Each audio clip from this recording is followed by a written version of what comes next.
So welcome back to another video. This one is the true inspiration of home-built heroes. Gone completely mad on it and I absolutely love it. So let me introduce this. This is the rear engine, rear wheel drive Skoda Fabia. So let's dive in and let's see what makes this so special.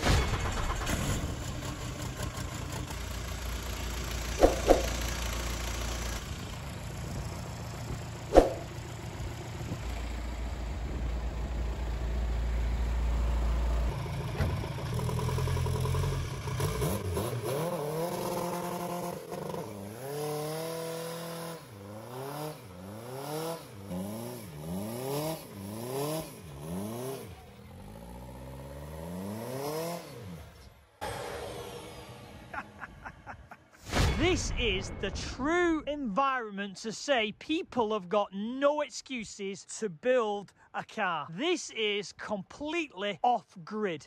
So there is no electric, there's no real running water.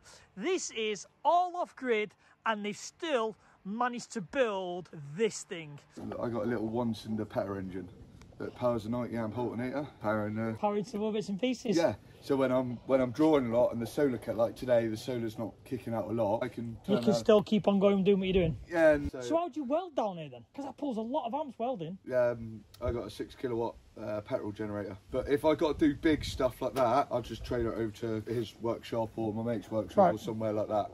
And I absolutely love it. It is literally a Skoda Fabia, nothing fancy, 1.4.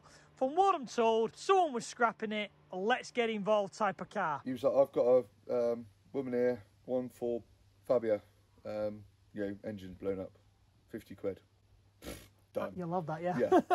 The gentleman who owns it had a Bora, which he used for drag racing. The Bora kind of died, it was rotten, so he got the £50 Fabia and off he popped. The easy job would have been to put the 1.9 PD engine in the front, but he chose not to. And I always wanted to put something in the back, just like sod it. Yeah, put the engine in the back. I fully get it. Took that down the workshop, cut the brute floor out of it, up round the arches, and yeah, cut the front end of the Bora off. Back end of it, apart from what's on top of it, is all VW Bora. So let's walk around the rear and let's see what the magic is.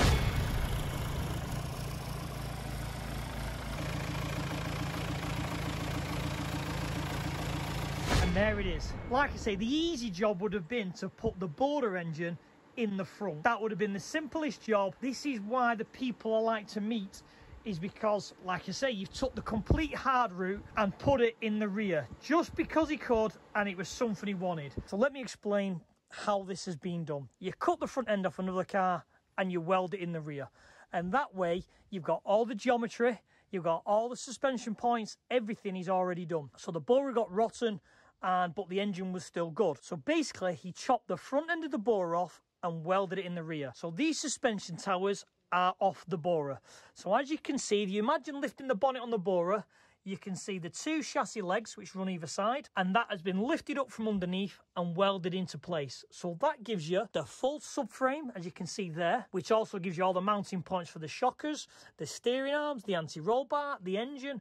So it is in essence, chop the full floor out, lift the front of the Bora, make it square, weld it in.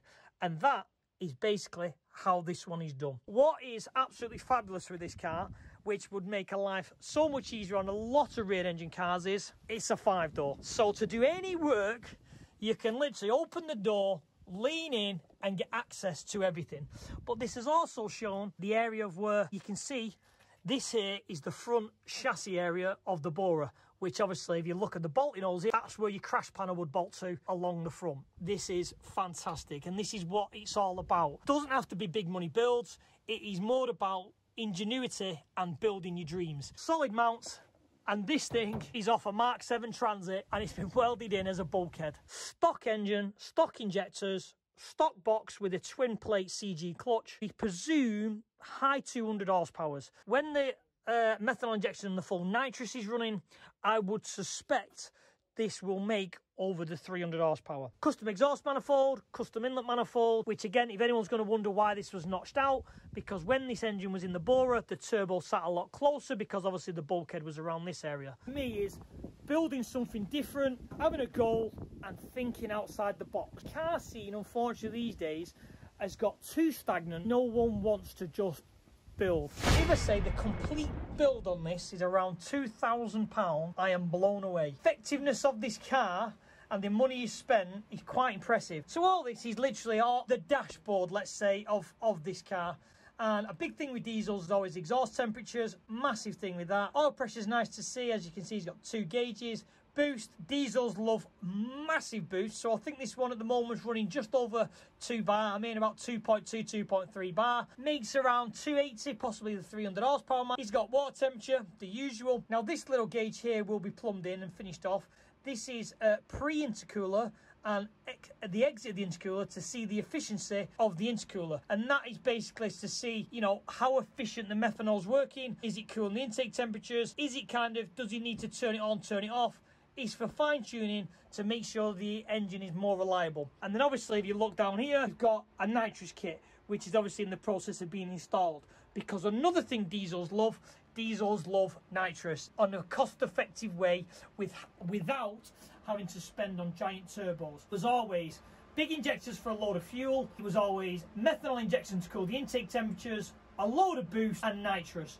And these PD engines would run 300, 350, 400, quite capable on a stock engine without no issues. So this thing, to look at some other little details, is still on the stock ECU, because again, it's quite tried and tested. Again, he's unpicked all the loom from the Bora and he's laid it in here. As with the channel, I like to see these things in detail and I like to see them in the part of being built. Once he's tidy and tucked away, you never see the magic. Simple thing again on the handbrake, it's all hydraulic on the braking system, but you have the line lock. Quite an interesting thing for this is, so he can switch this over and then press the brakes and it will only lock the front brakes.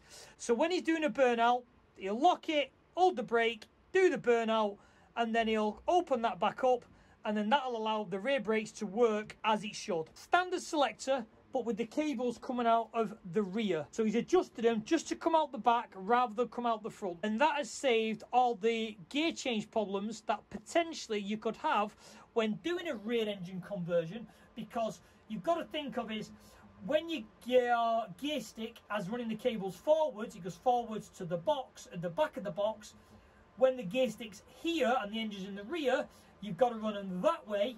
So on my twin, I've had to come up and around the box, where luckily he's been able to go from here to the back to the front of the box. So as with most rear engine cars, nothing in the engine bay. It is relatively, from what I gather, it's relatively standard on the front end, other than obviously no engine, small fuel tank, battery in the front, and it's still smoking from a lovely giant burnout. But again, he's kept it very simple on, still running the Fabia radiator, but he's joined up these massive coolant hoses which all run to the rear, and he's still running the factory water pump, which I would have thought would have struggled. Tells me that it doesn't get hot, and I would have thought the reason why it doesn't get hot or has water issues is because the thickness of this pipe is so big, it takes that long to warm up.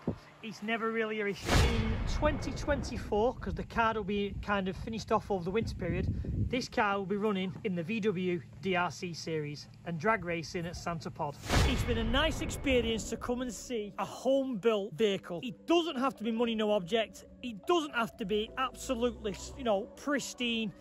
It is about people getting in the garages, having a vision and building it. As I've said previously, there's too many, don't want to say finance cars, there's too many people that don't make their car their personality.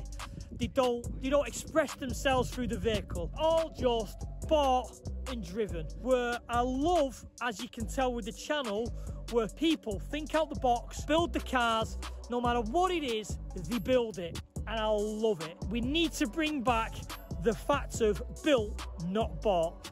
And this is definitely one of them. So I'll sign this one off. I hope you've enjoyed it. We're going to watch the journey of this going drag racing. And there is talk of it going compound turbo and seeing 450.